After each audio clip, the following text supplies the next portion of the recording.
ನಾನು ಹರ್ಷಿತಾ. ಕರ್ವಾ ಪ್ಲಸ್ ಚಾನೆಲ್ಗೆ ಸ್ವಾಗತ. ನೌಕಾನೆಲೆಗೆ ಸಂಸದೀಯ ಸ್ಥಾಯಿ ಸಮಿತಿ ಸದಸ್ಯರ ಭೇಟಿ. ಕಾರವಾರ ಸಂಸತ್ತಿನ ಸ್ಥಾಯಿ ಸಮಿತಿಯ 16 ಸದಸ್ಯರು ಅಧ್ಯಕ್ಷ ಜುವಲ್ ಓರಂ ನೇತೃತ್ವದಲ್ಲಿ ಇಲ್ಲಿನ ಸೀಬರ್ಡ್ ನೌಕಾನೆಲೆಗೆ ಬುಧವಾರ ಅಧ್ಯಯನ ಪ್ರವಾಸ ಕೈಗೊಂಡರು. ಅವರನ್ನು ಕರ್ನಾಟಕ ನೌಕಾ ಪ್ರದೇಶದ flag officer commanding rear admiral Mahesh Singh ಬರಮಾಡಿಕೊಂಡರು. ನೌಕಾಪಡೆಯು ಪ್ರಸ್ತುತ ಅರಬ್ಬಿ ಸಮುದ್ರದಲ್ಲಿ ಕಾರ್ಯಸನ್ನದ್ಧ ಸ್ಥಿತಿಯಲ್ಲಿರುವುದು ಮತ್ತು ಕರಾವಳಿ ಭದ್ರತೆಯ ಬಗ್ಗೆ ತಂಡದ ಸದಸ್ಯರು ನೌಕಾಪಡೆಯ ಅಧಿಕಾರಿಗಳಿಂದ ಮಾಹಿತಿ ಪಡೆದುಕೊಂಡರು. ಕಾರವಾರದ ಪ್ರಾಜೆಕ್ಟ್ ಸೀಬರ್ಡ್ 2ನೇ ಹಂತದ ಕಾಮಗಾರಿಯ ಪ್ರಗತಿ ಹಾಗೂ ನೌಕಾಪಡೆಯ ನೌಕೆಗಳ ದುರಸ್ತಿ, ಯಾರ್ಡ್ನ ಆಧುನೀಕರಣ, ಯುದ್ಧ ವಿಮಾನ ವಾಹಕ ನೌಕೆ ಐಎನ್ಎಸ್ ವಿಕ್ರಮಾದಿತ್ಯದ ಸಾಮರ್ಥ್ಯದ ಕುರಿತು ಅಧಿಕಾರಿಗಳು ವಿವರಿಸಿದರು.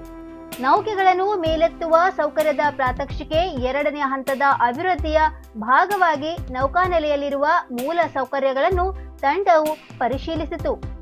ಕಾರವಾರದಿಂದ ಸಂಜೆ ಪುನಃ ಗೋವಾಕ್ಕೆ ತೆರಳಿದ ಸದಸ್ಯರು ರಕ್ಷಣಾ ಇಲಾಖೆಯ ಸಾರ್ವಜನಿಕ ವಲಯದ ಉದ್ದಿಮೆಗಳ ಆಧುನೀಕರಣದ ಬಗ್ಗೆ ಚರ್ಚಿಸಲಿದ್ದಾರೆ. ಸಮಿತಿಯಲ್ಲಿ ಕಾಂಗ್ರೆಸ್ನ ರಾಹುಲ್ ಗಾಂಧಿ ಸೇರಿದಂತೆ 21 ಸಂಸದರು ಮತ್ತು 10 ಮಂದಿ ರಾಜ್ಯಸಭೆ ಸದಸ್ಯರಿದ್ದಾರೆ. ರಾಜ್ಯಸಭೆ ಸದಸ್ಯ ಎನ್ಸಿಪಿ ಮುಖಂಡ ಶರದ್ ಪವಾರ್ ಅವರನ್ನು ಸೇರಿದಂತೆ 16 ಮಂದಿ ಮಾತ್ರ ಕಾರವಾರಕ್ಕೆ ಭೇಟಿ ನೀಡಿದ್ದರು.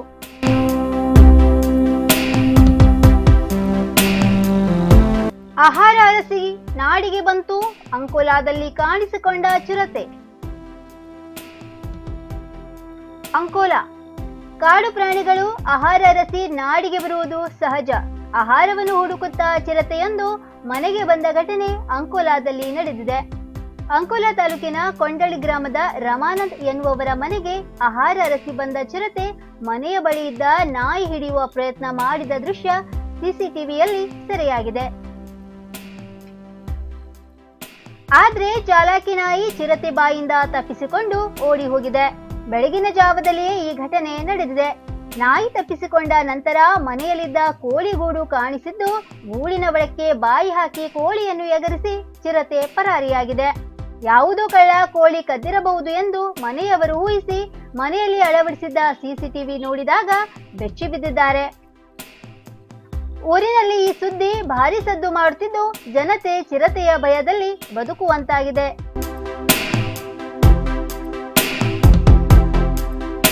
ನಿರಂತರ ಸ್ವಚ್ಛತಾ ಅಭಿಯಾನದಲ್ಲಿ 6 ವರ್ಷ ಪೂರೈಸಿದ ಪಹರೆ ವೇದಿಕೆ. ನಿರಂತರ ಸ್ವಚ್ಛತಾ ಅಭಿಯಾನದಲ್ಲಿ ಪಾಲ್ಗೊಂಡ ಪಹರೆ ವೇದಿಕೆ 6 ವರ್ಷಗಳನ್ನು ಪೂರೈಸಿರುವ ಹಿನ್ನೆಲೆಯಲ್ಲಿ ಕಾರವಾರದ ಕಡಲ ತೀರದಲ್ಲಿ ಜನವರಿ 23ರಂದು ಸಂಜೆ 6 ಗಂಟೆಗೆ ಸಮಾರಂಭವನ್ನು ಹಮ್ಮಿಕೊಂಡಿದೆ. ಮಯೂರವರ್ಮ ವೇದಿಕೆ ಹಿಂಭಾಗದ ಫುಡ್ ಕೋರ್ಟ್ ಬಳಿ ಸಂಜೆ 6 ಗಂಟೆಗೆ ನಡೆಯಲಿರುವ ಈ ಸಮಾರಂಭದಲ್ಲಿ ಕೃಷಿ ಸಾಧಕಿ ಕವಿತಾ ಮಿಶ್ರಾ, ಕಲಾ ನಿರ್ದೇಶಕ ಚಿತ್ರನಟ ಅರುಣ್ ಸಾಗರ್, ಶಾಸಕಿ ರೂಪಾಲಿ ಎಸ್ ನಾಯ್ಕ್, ನಗರಸಭೆ ಅಧ್ಯಕ್ಷ ನಿತಿನ್ ಪಿಕ್ಳೆ ಪಾಲ್ಗೊಳ್ಳಲಿದ್ದಾರೆ. ದೂರದ ಊರುಗಳಿಂದ ಬಂದು ಸ್ವಚ್ಛತೆಯಲ್ಲಿ ನಿರಂತರವಾಗಿ ತೊಡಗಿಕೊಂಡ ಪಹರೆ ಸದಸ್ಯರನ್ನು ಸಮಾರಂಭದಲ್ಲಿ ಸತ್ಕರಿಸಿ ಗೌರವಿಸಲಾಗುವುದು.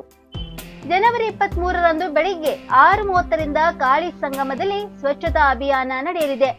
ಈ ಅಭಿಯಾನದಲ್ಲಿ ಸಾರ್ವಜನಿಕರು, ವಿವಿಧ ಸಂಘ ಸಂಸ್ಥೆಗಳ ಪದಾಧಿಕಾರಿಗಳು, ಸದಸ್ಯರು ಪಾಲ್ಗೊಳ್ಳಲಿದ್ದಾರೆ. ಪಹರೆ ವೇದಿಕೆ ನಗರದ ಸವಿತಾ ವೃತ್ತದಿಂದ ಕೋಡಿ ಭಾಗದ ಕಾಳಿ ರಿವರ್ ಗಾರ್ಡನ್ ತನಕ ರಸ್ತೆಯ ಡಿವೈಡರ್ನಲ್ಲಿ 580 ಸಸ್ಯಗಳನ್ನು ನೆಟ್ಟು ಬೆಳೆಸುತ್ತಿದೆ.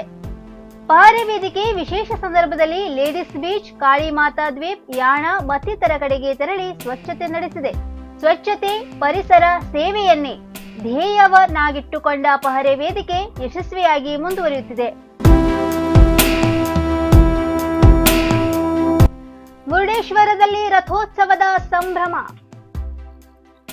ಭಟ್ಕಳ ತಾಲೂಕಿನ ಪ್ರಸಿದ್ಧ ದೇಗುಲ ಮುರುಡೇಶ್ವರದಲ್ಲಿ ರಥೋತ್ಸವವು ಮಂಗಳವಾರ ಸಂಜೆ ಸಾವಿರಾರು ಭಕ್ತರ ಹರ್ಷೋದ್ಗಾರಗಳ ನಡುವೆ ವಿಜೃಂಭಣೆಯಿಂದ ನೆರವೇರಿತು. ಜನವರಿ 14ರಂದು ಪ್ರಾರಂಭಗೊಂಡ ವಿವಿಧ ಧಾರ್ಮಿಕ ಕಾರ್ಯಕ್ರಮಗಳು ಜನವರಿ 21ರಂದು ಸಂಪನ್ನಗೊಳ್ಳುತ್ತವೆ. ಮಂಗಳವಾರ ಮಹಾರಥೋತ್ಸವದ ಅಂಗವಾಗಿ ದೇವಾಲಯದಲ್ಲಿ ಹೋಮ ಹಾಗೂ ವಿವಿಧ ಧಾರ್ಮಿಕ ಕಾರ್ಯಕ್ರಮಗಳು ನಡೆದವು. ಸಾವಿರಾರು ಭಕ್ತರು ಸರದಿ ಸಾಲಿನಲ್ಲಿ ನಿಂತು ರಥ ಕಾಣಿಕೆ ಅರ್ಪಿಸಿದರು. ಸಂಜೆ 5:30ರ ನಂತರ ರಥೋತ್ಸವಕ್ಕೆ ಚಾಲನೆ ನೀಡಲಾಯಿತು. ಮಹಾರಥವನ್ನು ದೇವಸ್ಥಾನದ ಕೆರೆಯ ಸುತ್ತ ಎಳೆಯಲಾಯಿತು. ರಥೋತ್ಸವದ ಸಂದರ್ಭದಲ್ಲಿ ಶಾಸಕ ಸುನೀಲ್ ನಾಯ್ಕ್, ಮಾಜಿ ಶಾಸಕ ಮಂಕಾಳ ವೈದ್ಯ, ತಹಶೀಲ್ದಾರ್ ರವಿಚಂದ್ರ, ದೇವಸ್ಥಾನದ ಟ್ರಸ್ಟಿಗಳು ಸೇರಿದಂತೆ ವಿವಿಧ ಗಣ್ಯರು ಹಾಗೂ ಗ್ರಾಮಸ್ಥರು ಹಾಜರಿದ್ದರು.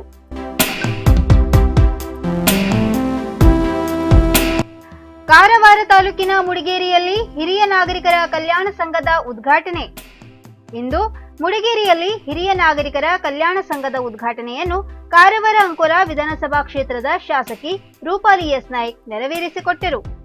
ಈ ಸಂದರ್ಭದಲ್ಲಿ ಕಾರ್ಯಕ್ರಮವನ್ನು ಉದ್ದೇಶಿಸಿ ಮಾತನಾಡಿದ ಅವರು, ಹಿರಿಯ ನಾಗರಿಕರ ಕಲ್ಯಾಣಕ್ಕಾಗಿ ಸಂಘವನ್ನು ಆರಂಭಿಸಿರುವುದು ಒಳ್ಳೆಯ ನಿರ್ಧಾರವಾಗಿದೆ.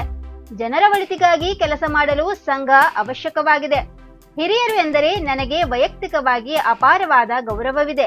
ಹಿರಿಯರ ಕಲ್ಯಾಣಕ್ಕಾಗಿ ನಾನು ಸದಾ ಶ್ರಮಿಸುತ್ತೇನೆ. ಯಾವುದೇ ರೀತಿಯ ಸಮಸ್ಯೆಗಳಿದ್ದರೆ ಗಮನಕ್ಕೆ ತಂದು ಪರಿಹರಿಸಿಕೊಳ್ಳಬೇಕು. ಅಲ್ಲದೆ ಹಿರಿಯ ನಾಗರಿಕರಿಗೆ ಸರ್ಕಾರದಿಂದ ಸಿಗಬೇಕಾದ ಯೋಜನೆಗಳನ್ನು ತಲುಪಿಸಲು ಶ್ರಮಿಸುತ್ತೇನೆ ಎಂದರು. ಈ ಸಂದರ್ಭದಲ್ಲಿ ಗ್ರಾಮ ಪಂಚಾಯಿತಿ ಸದಸ್ಯರಾದ ಶ್ರೀ ಸುರೇಂದ್ರ ಗಾವ್ಕರ್, ದೀಪಕ್ ಯರಮಡೇಕರ್, ಸಂಘದ ಪದಾಧಿಕಾರಿಗಳು, ಭಾರತೀಯ ಜನತಾ ಪಕ್ಷದ ಕಾರ್ಯಕರ್ತರು ಉಪಸ್ಥಿತರಿದ್ದರು. ಪ್ರವಾಸಿಗರಿಂದ ದೂರ ಉಳಿದ ದ್ವೀಪ. ಕಾರವಾರ ಅರಬ್ಬಿ ಸಮುದ್ರದ ನಡುವಿನ ನಯನ ಮನೋಹರ ದ್ವೀಪವೊಂದು ವಿವಿಧ ಕಾರಣಗಳಿಗೆ ಪ್ರವಾಸಿಗರಿಂದ ದೂರವಾಗಿ ಇದೆ. ನಗರದ ಟಾಗೋರ್ ಕಡಲ ತೀರದಿಂದ ಸುಮಾರು 10 ಕಿಲೋಮೀಟರ್ ದೂರದಲ್ಲಿರುವ ದೇವ್ಗಢ ದ್ವೀಪ ಪ್ರವಾಸೋದ್ಯಮಕ್ಕೆ ಹೇಳಿ ಮಾಡಿಸಿದಂತಿದೆ. ನೀಲಿ ಸಾಗರದ ನಡುವೆ ಎದುರು ಹಸಿರು ಹೊದ್ದ ಗುಡ್ಡ, ಸುತ್ತ ಚಿತ್ರ ವಿಚಿತ್ರ ಆಕೃತಿಯ ಕಲ್ಲು ಬಂಡೆಗಳು, ಅದರ ಮೇಲೆ ಪುರಾತನ ಕಟ್ಟಡಗಳು, ಉಪ್ಪು ನೀರಿನ ಸಾಗರದ ನಡುವೆ ಸಿಹಿ ನೀರಿನ ಬಾವಿ, ಹೀಗೆ ಹಲವು ಅಚ್ಚರಿಗಳನ್ನು ದ್ವೀಪ ಒಳಗೊಂಡಿದೆ. ಪ್ರವಾಸೋದ್ಯಮ ಇಲಾಖೆಯ ಪ್ರವಾಸಿ ತಾಣಗಳ ಪಟ್ಟಿಯಲ್ಲೂ ದ್ವೀಪದ ಹೆಸರಿದೆ. ಆದರೆ ಇಲಾಖೆ ಅಲ್ಲಿಗೆ ತೆರಳಲು ಇರುವ ತೊಡಕುಗಳನ್ನು ನಿವಾರಿಸದ ಕಾರಣ ಸಾಮಾನ್ಯ ಪ್ರವಾಸಿಗರಿಗೆ ಅದು ಕೈಗೆಟುಕದ ಹುಳಿದ್ರಾಕ್ಷಿಯಂತಾಗಿದೆ.